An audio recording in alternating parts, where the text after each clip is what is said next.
It was a quiet afternoon in the suburban neighborhood, the kind where nothing unusual ever happened, until the HOA officers showed up. Ollie's son, just playing in the yard, suddenly became the focus of overzealous rules enforcement. The HOA claimed there were violations that warranted action, but their aggressive tone hinted at something bigger. Ollie, a seasoned U.S. Marshals Chief, immediately recognized the danger. He stayed calm but alert, knowing that any rash move could escalate the situation. As the HOA officers attempted to assert control, Ollie strategically positioned himself between them and his son, making it clear that no one would take his child. The standoff was tense. The HOA underestimated Ollie, unaware that they were dealing with someone trained for high-risk confrontations. By the end of the chapter, it was obvious that this suburban conflict would not end quietly. The power dynamics were about to shift drastically. Ollie didn't raise his voice. He didn't panic. Instead, he calmly approached the HOA officers, his presence alone radiating authority. He knew the law, knew his rights, and they clearly did not. "Let me make this simple," Ollie said, his tone steady but firm. "You have no legal authority to remove my child. Step back, or this becomes a matter for law enforcement. Real law enforcement." The HOA officers hesitated. They hadn't expected anyone to confront them, much less someone with Ollie's credentials. Ollie subtly reached for his phone, ready to call backup if needed, while maintaining a protective barrier around his son. His son, sensing the tension, stayed close. Ollie knelt down briefly to reassure him. "You're safe. I've got you." The simple words, filled with authority and comfort, calmed the boy. The HOA officers shuffled nervously, realizing that their bluff had been called. Ollie didn't move until they acknowledged, verbally and physically, that they were retreating. By the time they left, it was clear the neighborhood's rules could not intimidate a U.S. Marshals Chief. As Ollie watched them drive away, he knew this wouldn't be the last confrontation, but he also knew he had set the precedent. No one would ever threaten his family without consequence. The next morning, Ollie woke to emails and calls from the HOA, their tone now carefully measured. Word of the confrontation had spread through the neighborhood. Some neighbors whispered about the Marshals Chief standing up to authority, others worried about what it meant for their own conflicts with the HOA. Ollie, however, stayed strategic. He documented every interaction from the previous day, times, conversations, and even the officers' behaviors. If the HOA tried to escalate the situation legally, he would be more than prepared. He also spoke with his son, who was curious and slightly shaken. "Daddy, why did they try to take me?" the boy asked. Ollie smiled, kneeling to look him in the eyes. "Sometimes people forget what's right. But we stood strong, and no one can take you when I'm here." Later, Ollie attended a neighborhood meeting, not as a participant, but as a silent observer. He watched how the HOA tried to regain control, noting their tactics and weaknesses. By the end of the meeting, it was clear Ollie wasn't just defending his son, he was changing the balance of power in the neighborhood. As the chapter closed, Ollie knew the HOA wouldn't forget this day. But neither would he, and he was ready for whatever came next. Ollie didn't wait for the HOA to make another move. Using his knowledge of the law and authority, he prepared a clear plan to ensure his family and the neighborhood knew he wasn't someone to be underestimated. He started by contacting the HOA in writing, citing their overreach, and detailing the legal boundaries they had crossed. Every point was precise, leaving no room for misinterpretation. Ollie's reputation preceded him.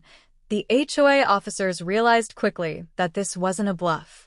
Next, he engaged the neighbors, calmly explaining what had happened and why such actions were unacceptable. Many were surprised to learn that a U.S. Marshals Chief lived among them. Ollie's transparency won their trust, and a few even offered to support him should the HOA try further intimidation. When the HOA attempted another meeting to enforce their rules, Ollie attended, this time with a lawyer and several neighbors by his side. The dynamic had shifted. The HOA was now on the defensive. Ollie presented his case calmly but firmly, making it clear that any further threats or unlawful actions would be met with immediate legal consequences. By the end of the day, the message was clear. Ollie's family was untouchable under the law, and his authority extended beyond the office. It applied right at home. The HOA had learned a hard lesson. Rules didn't give them power over those who knew the law better than they did.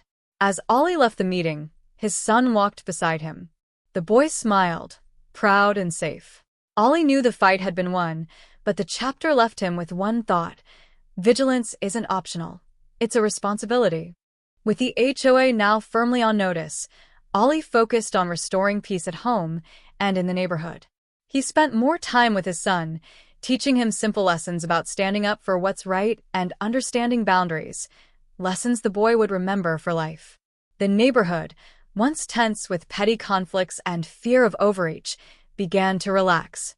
Neighbors who had been wary of Ollie's authority now approached him for guidance, whether it was clarifying HOA rules or handling disputes fairly. Ollie didn't take the credit. He simply ensured justice was respected. The HOA, meanwhile, became cautious. Their officers no longer attempted to intimidate families, knowing that Ollie's presence meant any misstep would have consequences far beyond a reprimand. Slowly, the balance shifted. Authority was no longer about enforcing rules blindly, but about respecting the law and the people it protected. Ollie also reflected on what had happened.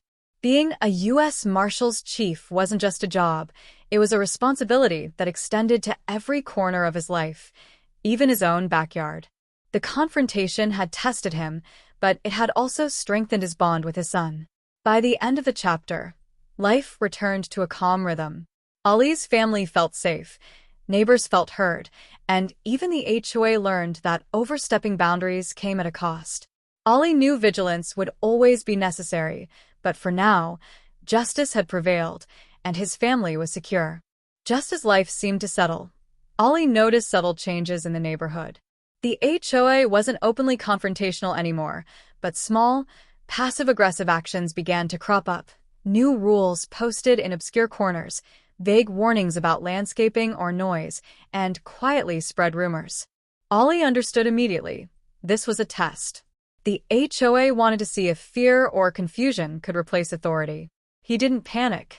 Instead, he carefully documented everything, ensuring that any move they made could be countered legally.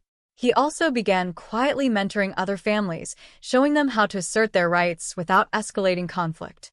By empowering the neighborhood, Ollie turned what could have been intimidation into unity.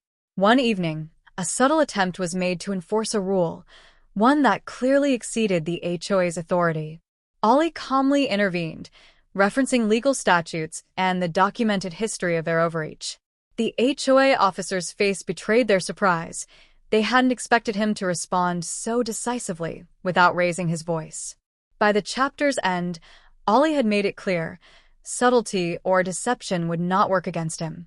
The message was simple: authority backed by law, vigilance, and calm strategy was unbreakable.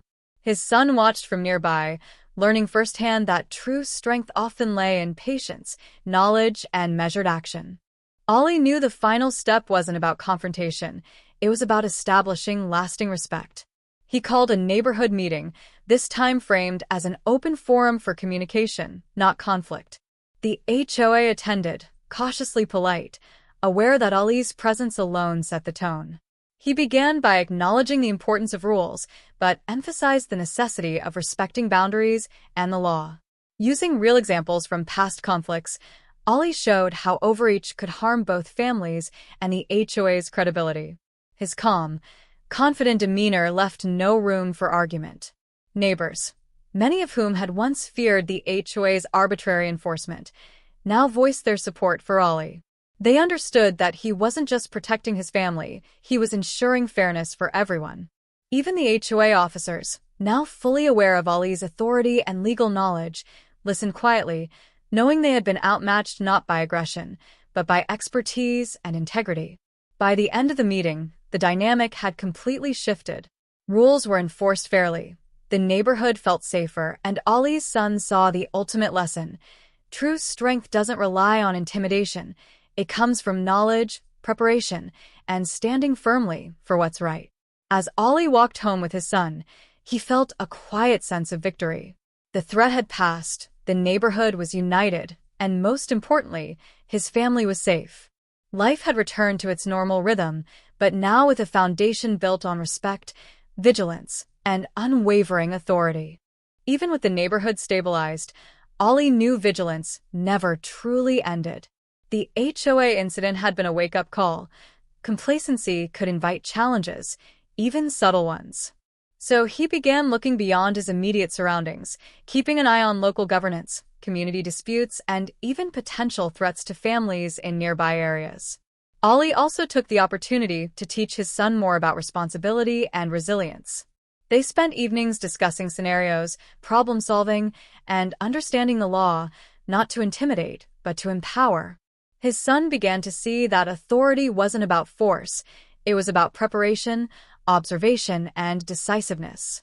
The HOA, now careful not to provoke, occasionally tried minor administrative maneuvers.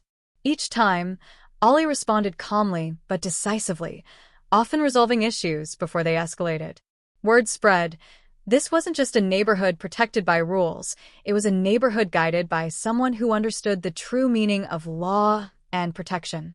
By the end of the chapter, it was clear that Ollie had transformed his environment. What began as a personal defense had become a model for community strength. He had proven that knowledge, strategy, and vigilance could secure not just his family, but the broader circle around him. His son, walking beside him, knew one thing for certain. With Ollie in charge, they were safe, prepared, and unstoppable. Just as the neighborhood had settled, news arrived of a regional issue. A rogue contractor was exploiting local communities, including Ollie's neighborhood, with shady deals and intimidation. The HOA's petty power struggles now seemed minor compared to this broader threat. Ollie recognized the stakes immediately. This wasn't just about protecting his family anymore, it was about safeguarding the community as a whole. He began gathering information, documenting patterns of misconduct, and coordinating quietly with local authorities. His reputation as a U.S. Marshals Chief gave him credibility and access that most residents lacked. Meanwhile, the HOA watched nervously. They realized that Ollie's influence extended far beyond a single yard or set of rules. Attempts to manipulate or intimidate others in the neighborhood were swiftly neutralized by his guidance. Ollie empowered neighbors, teaching them how to protect themselves legally and safely, creating a network of informed and confident residents. By the end of the chapter, the rogue contractors' schemes were exposed, and the community rallied together, stronger and more united than ever. Ollie's leadership had transformed a small, personal conflict into a lesson in vigilance, law, and collective empowerment. His son, observing every move, began to understand the true depth of courage. It wasn't just about strength, it was about intelligence, preparation, and standing up for what's right, no matter the scale. With the rogue contractor dealt with and the neighborhood secure, Ollie reflected on everything that had transpired. What had begun as a confrontation over his son had grown into a broader lesson in leadership, law, and community resilience. The HOA, finally humbled, adjusted their approach, enforcing rules fairly and transparently. Neighbors, once fearful of petty power struggles, now trusted one another and knew they had a protector who led by example. Ollie's influence had transformed not just policies, but the culture of the community itself. He spent time with his son, reinforcing the lessons of courage, preparation, and integrity. The boy had witnessed firsthand that real authority wasn't about intimidation, it was about knowledge, patience, and the willingness to act decisively when needed. As life returned to a peaceful rhythm, Ollie understood that vigilance was an ongoing responsibility, not a single act. He had secured his family, strengthened his neighborhood, and left a legacy that would last long after the immediate conflicts were over.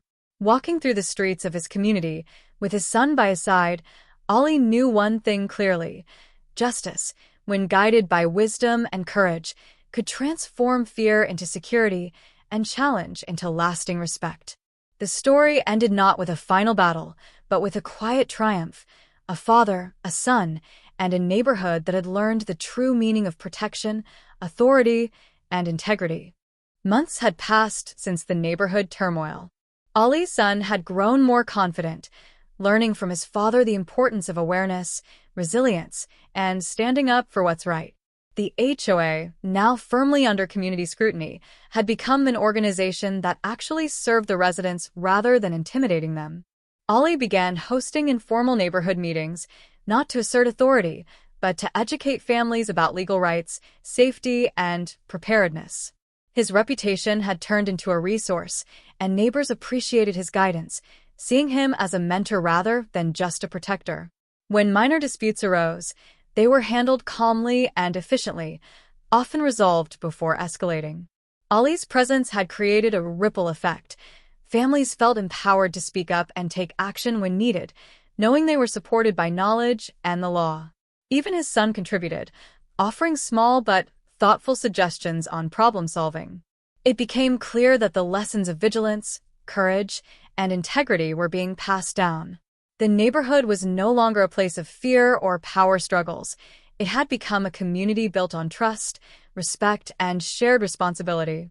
By the end of the chapter, Ollie understood something fundamental. Protecting his family had been only the beginning. By empowering others, he had strengthened an entire community, and that legacy of vigilance and leadership would endure far beyond any single confrontation.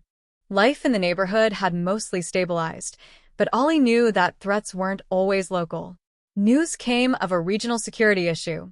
A criminal network had been exploiting nearby towns, targeting families and vulnerable communities.